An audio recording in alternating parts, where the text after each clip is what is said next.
Hello, my name is Jake Johnson. I'm Fall Creek Grower Support for Oregon and the east side of Washington State. Today we're going to look at pruning Sekoya Grande, which is part of our Sekoya platform of varieties. Sekoya Grande has a semi-upright plant structure.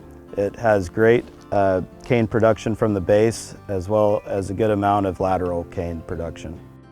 Okay, as we get into pruning Sekoya Grande, we'll take a look at a bush that we completed last week. And as a general rule of thumb, as we get started on this unpruned bush, is we'd like to remove about 50% of the fruit buds, and that's going to help us with our fruit quality and size coming into next season.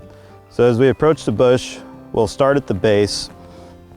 We'll look at anything that's less than 12 inches tall roughly, anything that's small and isn't going to produce good fruit. We'll also look at older wood that is unproductive and is going to take energy out of the bush. We'll take out things like this that aren't going to be able to support a fruit load.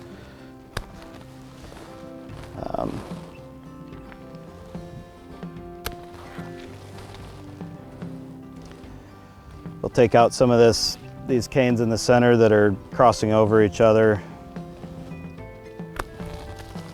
So like, for example, this one, it's coming up, but it doesn't have a lot of buds on it. It's only got a couple on the top there. So that's something that we would remove. We'll want to make sure we go all the way around so we can get a good look at both sides of the bush and make sure we're getting the structure that we want. Now that we've completed the base, we'll work our way up the plant. We'll start looking at some of the twiggy wood, things that just aren't going to produce good, older wood that's unproductive. And Sekoya Grande will need a little more top work than other varieties. This is a good example of old unproductive wood that isn't going to produce much fruit next year. We'll prune that back to the base of the branch. We won't take the whole branch because there's another lateral that does look good. This is old unproductive wood. We're going to cut it back. This one we're actually going to cut all the way back because it's not going where we want it to. This is older wood that isn't going to produce next year, so we'll cut it back to this lateral. What I'm doing here is taking off some of the twiggy stuff that isn't going to produce fruit.